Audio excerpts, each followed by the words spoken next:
Sure. So, very good, happy, and healthy morning to everybody out there. I'm Deepthi, CEO and founder of Field Clinic. We offer various services in alternate therapies. And with me today, I have Upasana, who is working very closely with us. She's an energy healer and an intuitive reader. So, the month of July, we decided to look at how different aspects of relationships and how through healing and different modalities we can actually help people with relationships. You may ask why relationships? Because in the last 2 years of our working with people, maximum number of inquiries for people who have come to us have been based in relationship issues.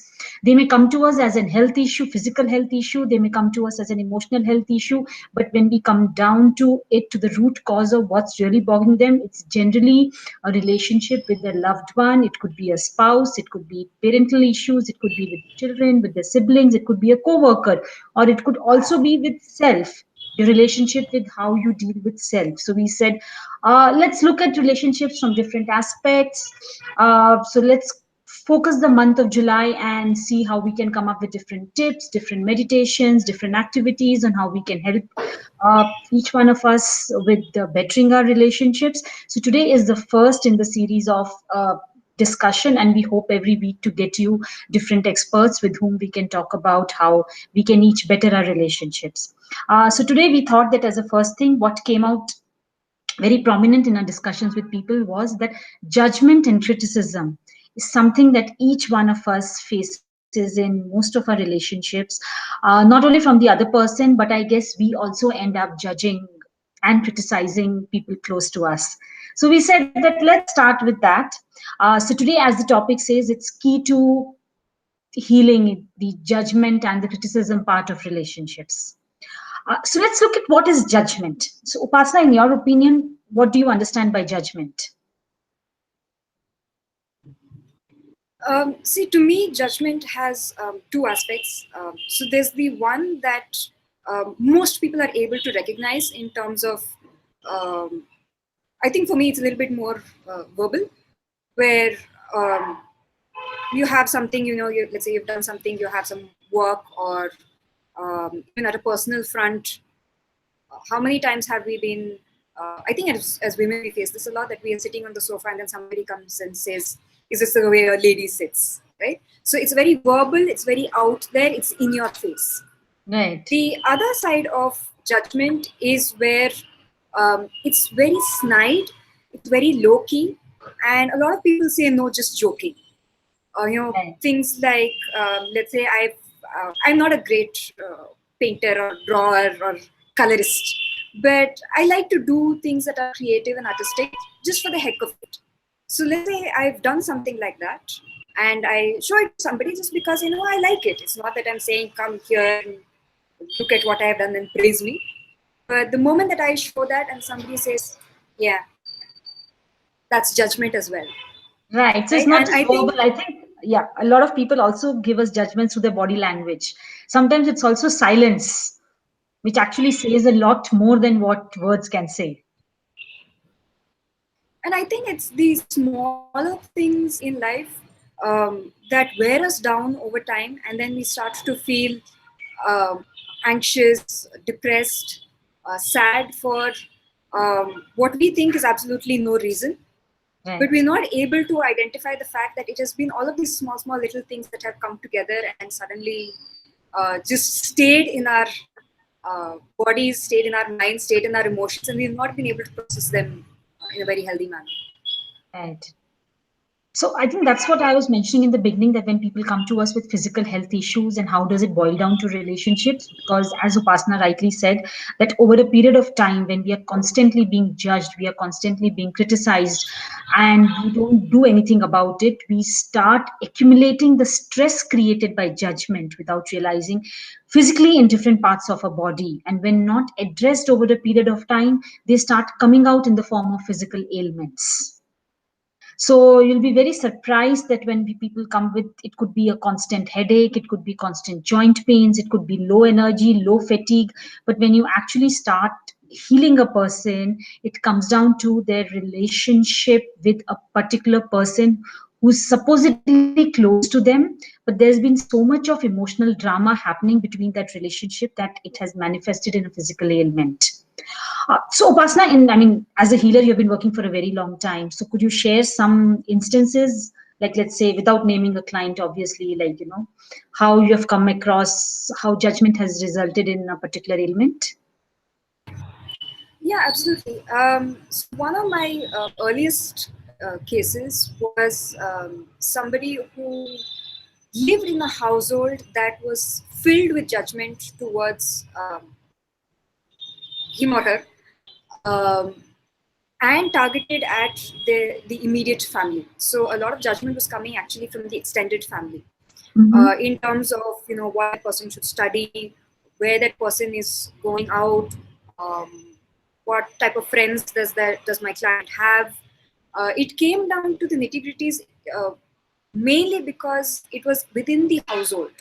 Right. So yeah, what I noticed the most important from that entire experience that the client was sharing was that it wasn't just the snide remarks, the judgments, the where are you going, what are you doing, is this the way to do something, something, something. But it was also the overall atmosphere that over a period of time, even if nobody was saying anything, she would sit in a certain way. Even Right. if there was nobody at home, she would say, no, I won't go out right now because I just don't want to deal with that kind of anxiety. Right.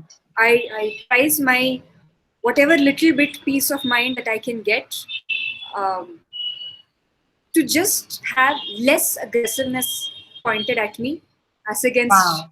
Wow. Right. cull somebody, something from somebody. So she started preempting the judgment. Yeah, because I think it goes back to that story, or a metaphor where when you want to tame an elephant, you take a baby elephant, you tie them very strongly to a strong post, and they try so hard to get out. But by the time they're grown up, they're so used to being tied up, caged in, that you can mime the fact that you're tying them without actually using rope or cord or chain. And they think they have been tied, and their entire mind shuts down. I Right. think to a large extent, that's where all the anxiety and depression and just an overall sense of stress that people live with on a day-to-day basis that we just don't become aware of because we're Right. so steeped into it. Right. No, I think a lot of judgments also come from role expectations, like, as a daughter, as a son, as a maybe a daughter-in-law, as a sibling, as a manager. This is how you're supposed to behave. This is how you're supposed to talk. This is what you're not supposed to do. This is what you're supposed to do. And I think without saying, we take on a lot of judgments based on how the society works around us. So without realizing, we kind of create a lot of stress in our physical body. Yeah, So, and absolutely. there are a lot of times when we don't realize it, why am I getting angry? Why am I getting frustrated? Why am I getting so restless? We don't even relate it to the fact that it's a combination of a lot of things that have happened over a lifetime, which is now accumulating into these emotions. So I would really say that, judgment faced over a period of time has a huge history with the kind of emotions which we display on a day-to-day life, especially the unaddressed emotions.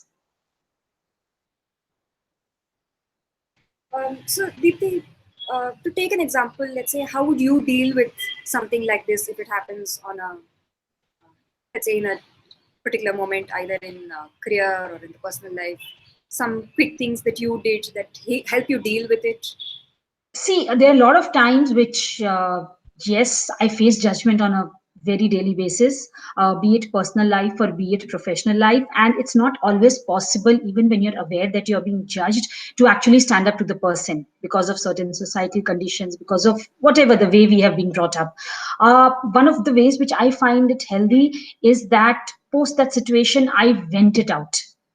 I vent it out either physically, which means that I go running to vent out all the caught up emotions in myself, or writing helps me a lot. I actually maintain a journal where whenever I feel very, what do I say?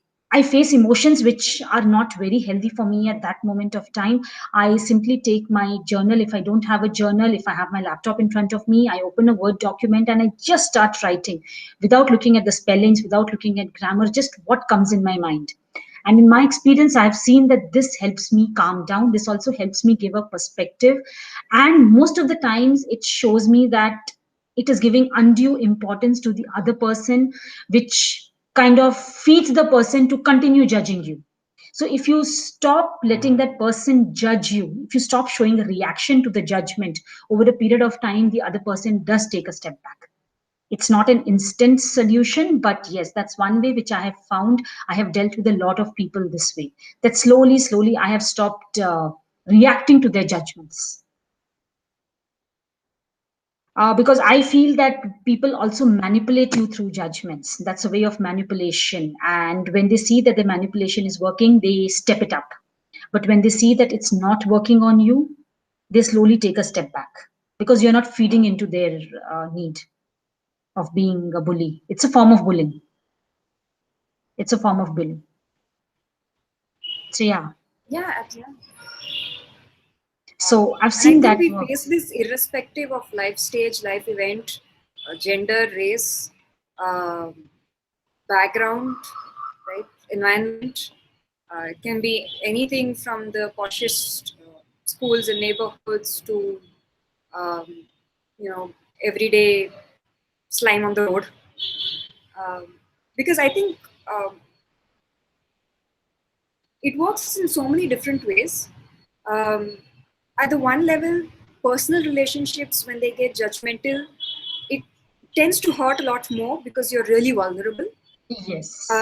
On the other side, there's also that strangers feel some sort of sense. I don't know if it's strength or power, or if they just want to show their will.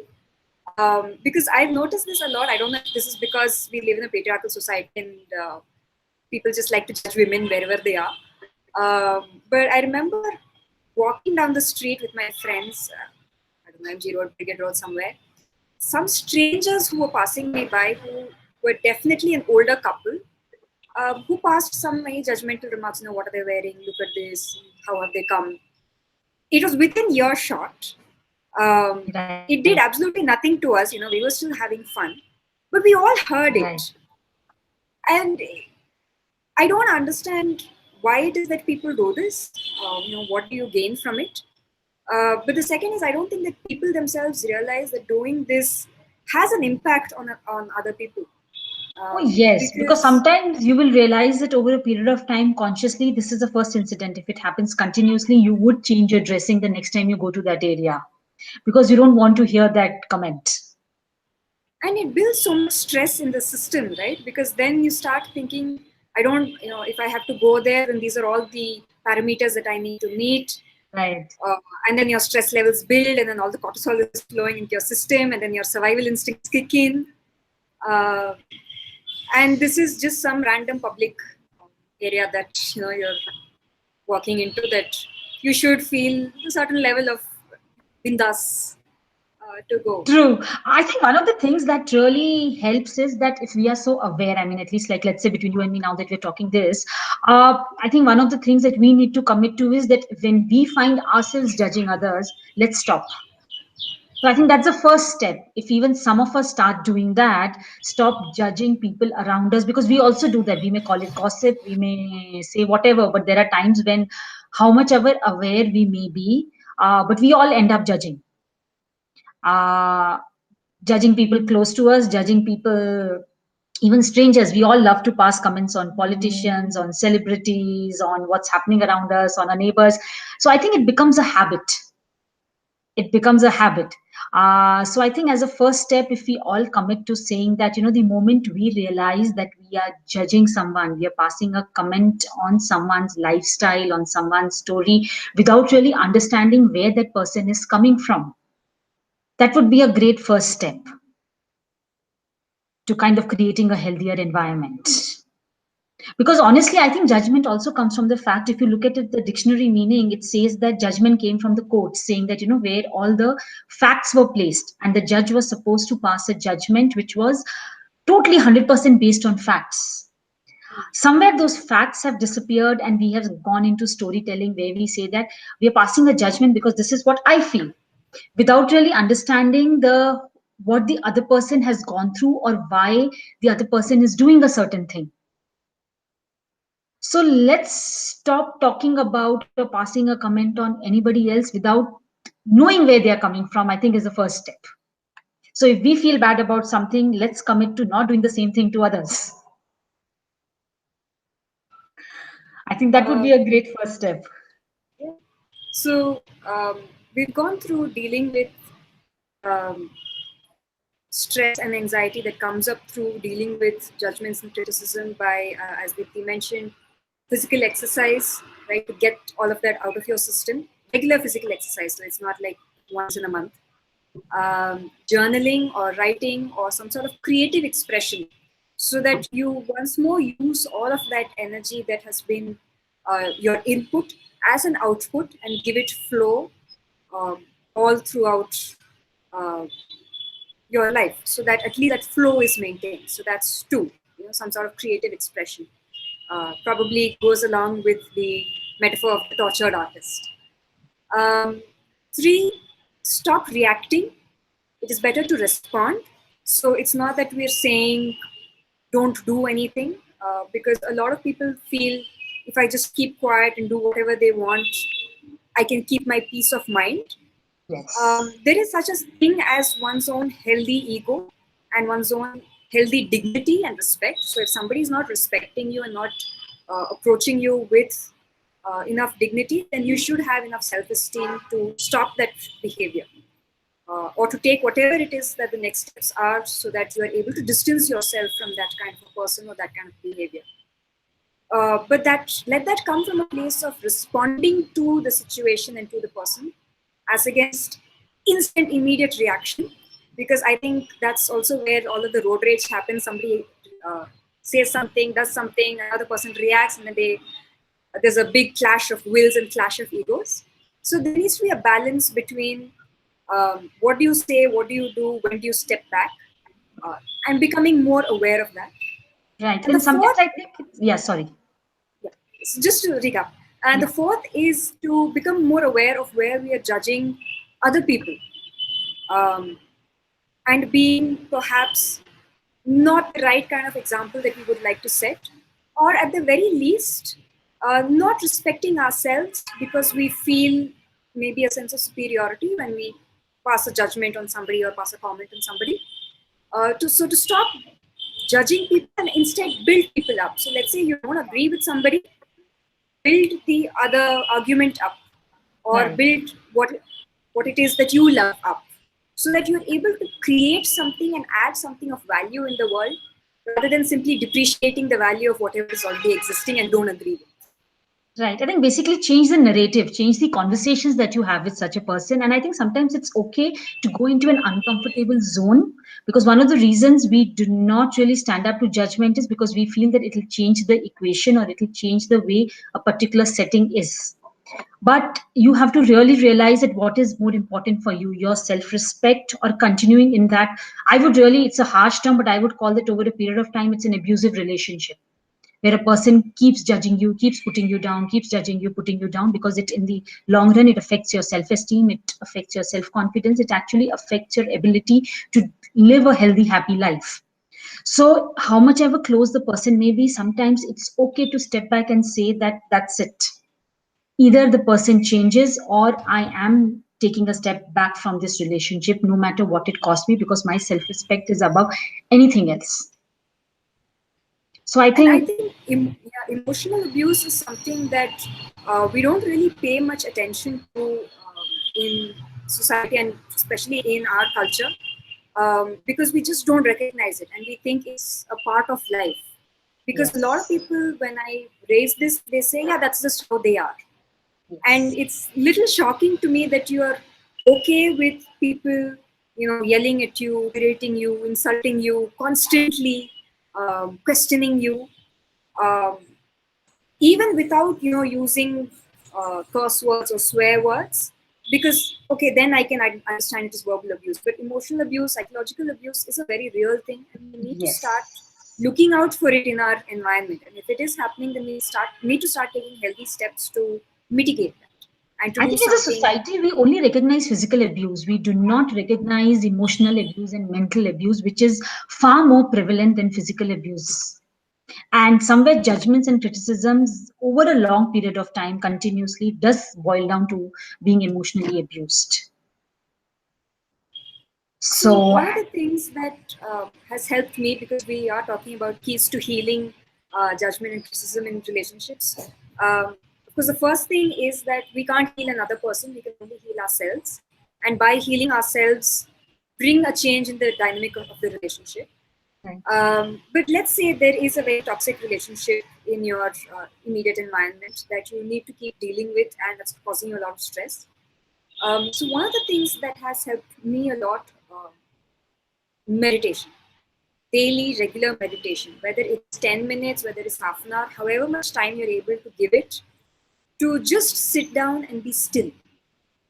Um, have meditative music in the background, focus on my breathing, and give myself those 15 minutes um, average to come back to myself, feel whole again, to let all the other patterns go, to let whatever has happened during the day go, let all my thought patterns, all my beliefs, let them all go, so that I can be filled up again with love, with positivity, and somewhere within my heart feel whole again.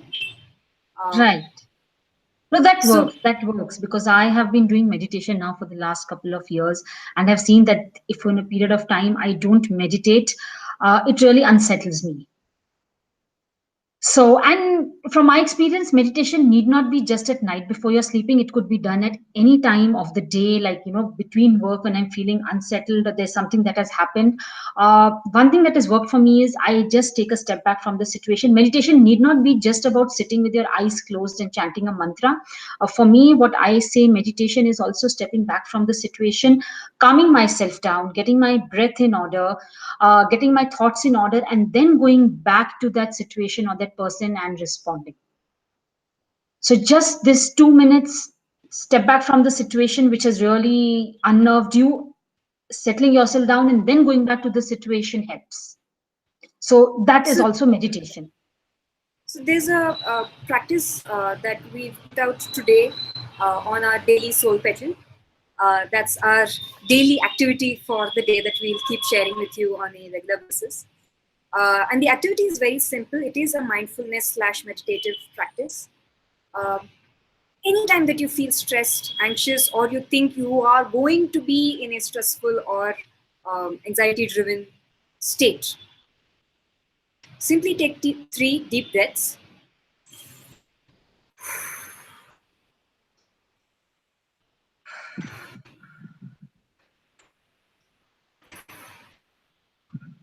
And take your hand, both hands, one hand, it really doesn't matter. Place it on your heart.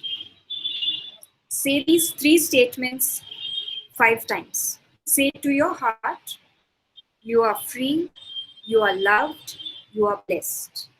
I'm You free, are free, I'm you loved, are loved, you I'm are blessed. blessed. You are free, I'm you are free, loved, you loved, are I'm blessed. I'm You are free, free, you are I'm loved, loved, you are I'm blessed. You are I'm free, free, you are I'm loved, loved, you are I'm blessed. blessed. And now take 3 deep breaths.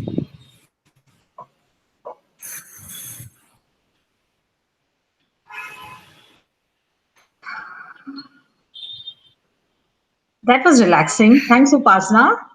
That's a short and sweet meditation technique which you can use anytime during middle of the day.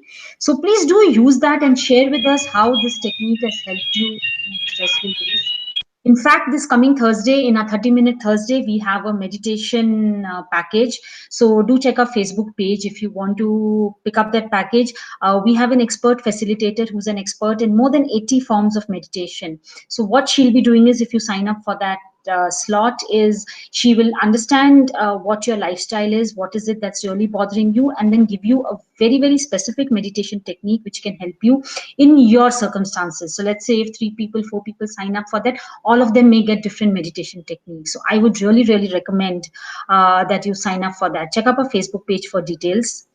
And in case you are facing any emotional issues, relationship issues, do reach out to us because we can help you out. We have in the past worked with a lot of people with different relationship issues. So I would really, really request that if there are things sometimes which you cannot work out at your end, do reach out to experts because it's not worth being in judgmental, abusive relationships. And we would love to hear from you about your comments. And if you think that there's any specific aspect of relationship that you want to hear about, do write into us about that so that we can take on those topics in the coming weeks. Upasna, any last So words? yeah, I just like to end with an oracle card reading. So I am using the Goddess Guidance Oracle card. I don't Ah, know if you that's a can bonus for see all it. of y'all. Thanks, Upasna. Okay. So just picking one card so that we can end with a message from the goddesses. Um, Something just for your day today. Okay, it's a very interesting card. This is the goddess Isis, not to be confused with the terrorist organization. I don't think you can see it very well. Okay, Yeah, it's come so now. that is the goddess Isis. Yeah. Past So life. yeah. So this in this particular oracle deck, Isis talks about past lives, and I don't think we've mentioned that during our series talk today. So perhaps it looks like the goddesses want to talk about the impacts of past lives. And I think, Deepthi, you have a very interesting experience with how judgments from a past life are playing havoc with your life right now. So, without giving away too many personal details, so what happens with, let's say, a past life where you faced a very traumatic situation? There have been people who, let's say, entrepreneurs have this a lot, or let's say relationships have this a lot, where let's say somebody has abandoned you, okay, or somebody was, let's say, very judgmental in a previous relationship. So it can happen that your relationships continue from one life to another. So in that particular past life, if you don't believe in past lives, maybe in your childhood. If not in your childhood, let's say in the childhood of the person who's being judgmental on you, something could have happened in their past that what their brains, what their minds was very traumatic to them, where they decided I was not valued enough, where they decided there was too much pain, there was too much stress, there was too much anxiety, too much fear, and therefore I need to release this in some way or another. So it can happen that people who are judging you have a backstory. You know, something traumatic happened to them. They were not able to deal with it, and now they're taking it out on you. So don't always take it personally that somebody is being judgmental. Another thing that can happen is that sometimes when you have relationships that are very tough to deal with, and you don't know why, because you know there's a lot of love in that relationship, but somehow you just keep having a lot of conflicts and uh, butt your heads together. It's possible that in your past life relationships, there may have been some traumatic situations that um, involve, let's say, narcissistic abuse, toxicity, um, that for absolutely no conscious reason, you have you're still performing on those patterns. So Right. sometimes patterns can come across lifetimes, across generations. If your ancestors have been going through, Indians have this a lot because we faced this a lot from the British, from the Mughals. So then there can be a lot of ancestral cleansing that tries to happen through you. So sometimes it may not even be, your fault or anything that you have experienced in your immediate environment, but you may be attracting all of that stress through your ancestry, through your background, through somebody else's background, or through your own past lives. So these are also things to keep in mind. And the way to heal all of this is through being gentle with yourself, through coming with a certain level of awareness, and through, of course, doing a lot of deep psychic work. So this is becoming a little bit esoteric, but yeah. um, seeing as how we deal with all of this at Health Clinic, and we like to bring about deep psyche shifts and transformations for people so that they can live healthy, happy, abundant lives that take you from fear to freedom to abundance. I thought it would be a wonderful thing to tie all of that in together with the card of the goddess Isis that we've got here today. Right. Thank you so much for that, Upasana. And I think I would like to leave you with the last thing that Upasana said, which is very true, that we tend to live our lives in fear. So if we could all just kind of change the way we think from living a life of fear to a life of freedom, I think that would be the biggest gift that we could give to ourselves and people around us. So thank you so much for tuning in to us and listening to us talking about relationships. See you next week. Do reach out to us or write into us for any kind of help that you need, or if you think that any particular aspect of relationship you want us to address. See you next week. Bye. Thanks. Bye. Have a nice day.